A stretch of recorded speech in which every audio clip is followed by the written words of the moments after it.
song in a minute. I just want to first appreciate these plants. I don't recognize them from our greenhouse, but they are nice. So, congratulations, students. Today is a bittersweet day for your parents. Every day is another benchmark that happens. This is one of them, where you get closer to the benchmark of graduating and leaving the house. And so, we're happy today, and we're also sad today as parents. I know you don't see it like that yet, but today is an important day. If not for you, for them. So, do you like my playlists? Are you envious of my daughter Heidi's road tripping with me this summer? Do you recognize the voice of that singer? Anyone know? Barry Manilow, that's right. One voice, Mr. Anderson, Artie, here's the new now. One voice singing in the darkness. We just need one voice facing the unknown, and then that one voice would never be alone. It takes that one voice. I want to talk about voice today.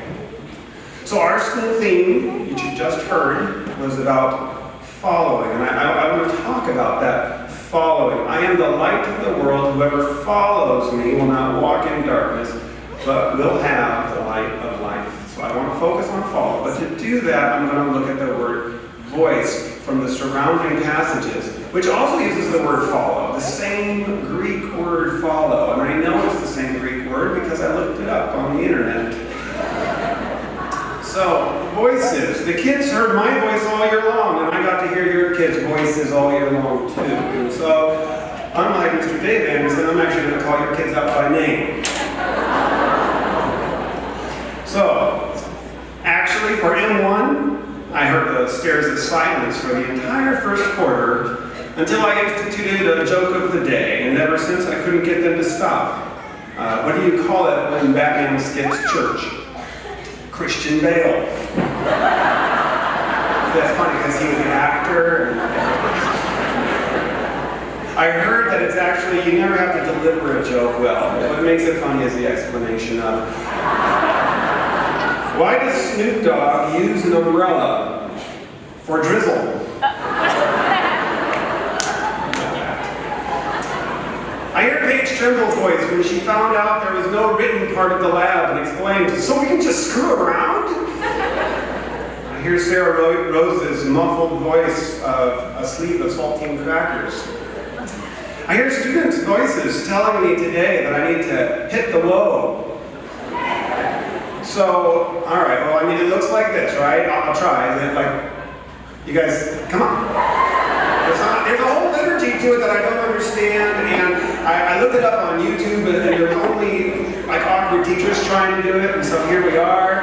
So is it underhand? Is it overhand? I mean, there's all sorts. The high schoolers were telling us that you got to catch it, right? So the catching is something like this, but then the high schoolers were telling me, no, it's more of a you're doing it too much. It's just like that. Okay, but I didn't want to get it wrong.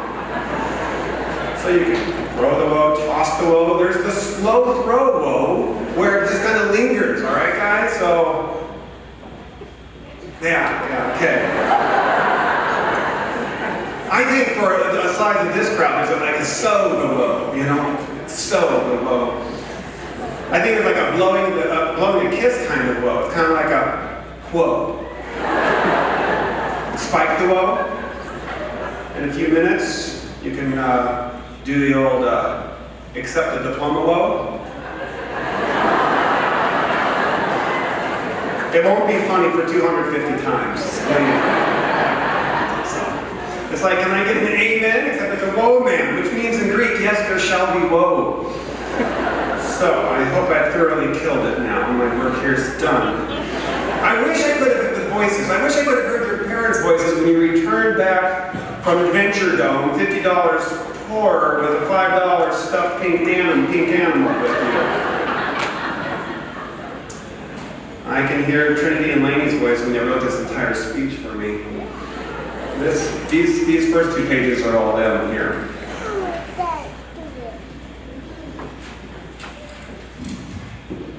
I hear Rylan Walters' voice, none of which I remember what he said. It's just sort of a stream of consciousness.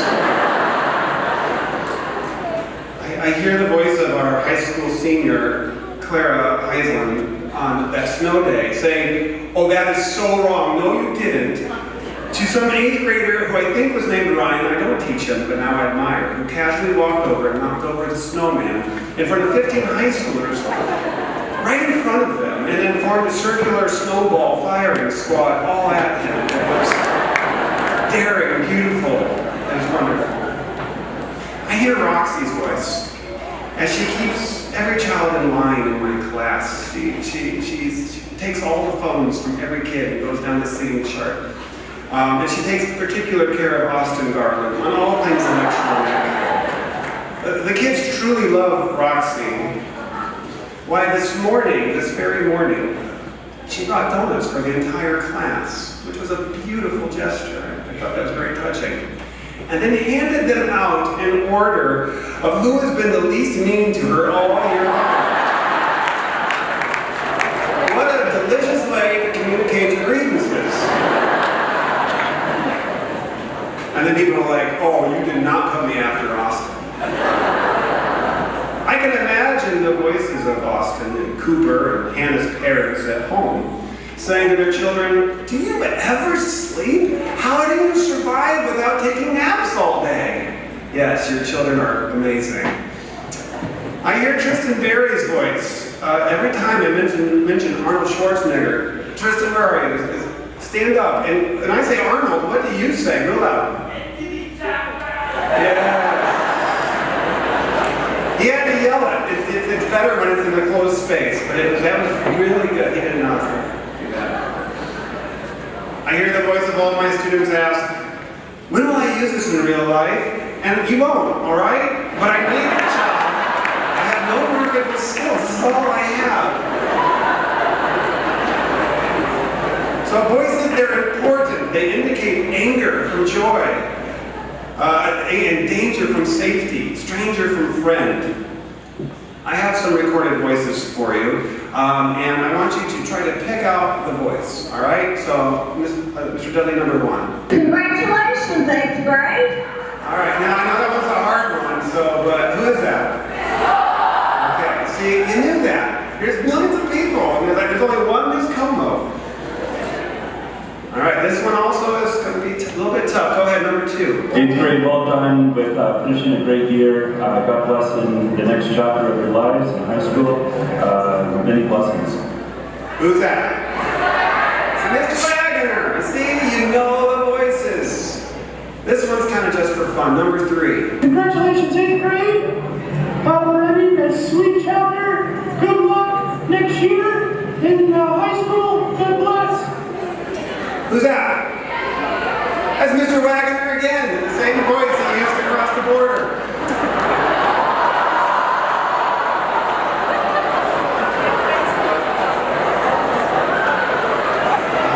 Alright, number 4. Okay, everybody stand up. Dress code check. No, I'm just kidding. Congratulations, 8th grade. You had an outstanding year. God's blessings at the next stage of your life. We'll be rooting and pulling for you. Who's that? Yes. There's a little bit of something in the background, you probably didn't pick it up, but that's going to come from this next person. Oh, you heard it. Can you do the voice of Miss Ongman, what you heard? Yeah, that was a good imitation. And this one is an imitation, and you guys see if you can get the person, who the person is and who they're imitating. All right, so this would be number 5. You, to my office, now. Think that's funny? Go next. All right, well, first of all, who's that impersonating? And who's that doing the impersonating? Who? No? Ongman, yes. And if you weren't able to get it, we'll do this last number 6 one here. And that, of course, was Miss Ongman again. So we know voices. We know voices. So I'm going to talk about some voices here, and here's the Bible verse that comes right after the theme verse. My sheep hear my voice, and I know them, and they follow me. I forgot to bring to have a visual aid. Miss Harper kind of said I was going to have stuff, so I drew my visual aid. So this is a sheep. I used the internet to draw this as well. So now I have a friend who used to work on a sheep ranch in the wide open Wyoming. He's now the head pilot for Caesar's Palace, cool dude. But he tells a story of how he would drive his truck on this ranch, and it's Wyoming. There's nothing there except like sky in every corner. But he would honk his horn, and out of nowhere, hundreds and hundreds and hundreds and hundreds, I'm thinking thousands of sheep, but they would just all come to and follow his truck because there was food. They knew, those sheep knew the voice of the truck horn. They came to the place where they were fed. All right, now I have a seventh voice. I want to see if you can get this seventh voice here. Go ahead, number 7. Congratulations, 8th grade. Do you know that voice? Give that one more time. Congratulations, 8th grade. No, that's not Dr. Luke. That's Al Budd, my neighbor at home. Of course you wouldn't know him. He's a stranger. And he's the kind of neighbor that you're thankful to have because other strangers won't come on your street because of him. So he's a awesome guy. But he's wonderful, but he's a stranger to you. John 10:5, a stranger they will not follow, the sheep. A stranger they will not follow, but they will flee from him, for they do not know the voice of strangers. And 6 verses later, I am the good shepherd. The good shepherd lays down his life for his sheep. Let me tell you a story about voices that's surrounded by our theme verse, a sheep. Let's talk about a sheep. Sheep wanders off. Gets lost slowly at first and then all at once. It was following things, a butterfly, a stream, went down this way, and before you know it, it was lost. Now in the fold, it was the property of the shepherd. It's where it was safe and it was property. But now it's the property of the wilderness. It's property of nature. It did this to itself. Whether it was purposeful or accidental, it wandered off. It belongs to nature. Now day fades to night for this little lamb, and the sheep lands itself in a dark canyon where a wolf has been tracking it. Now it's trapped. And you hear the voice of the sheep, bleating very wildly as you hear the breath of the voice of the wolf. This helpless panic voice of the lamb adds to the tension of the moment. And the confident growling voice of the wolf is a sign of the devouring that is about to come. This lamb belongs to the wolf. But off in the distance comes another voice, a familiar voice to this lamb, a voice worth running to. And what does this voice bring with it? Thank God it brings the good shepherd. And here we have the sheep now running to the corner of the shepherd, where the shepherd is. It has followed and run to him. Now the good shepherd steps resolutely in front of this sheep, and the sheep runs behind, cowering there. But for that lamb, there is rest and there is comfort. But there is the wolf pacing back and forth and back and forth. He's not done talking to this. He's not done. This lamb in the wild now belongs to him. Belongs to the wolf still. Who is this shepherd to steal what is rightfully now nature's, this wilderness's? So we hear this voice. I am the good shepherd. The good shepherd lays down his life for the sheep. And we expect the shepherd to pick up this lamb and leave. But no, this shepherd standing in front gets devoured by the wolf. And the shepherd is now dead. And there's the sheep. The price is paid, but the sheep is still lost. It's still there with the wolf, but the price is paid. However, the shepherd is not just a shepherd, he's the good shepherd. And within the wolf is not a place where you want something as good and holy and perfect as Jesus. Because you see where I'm going here.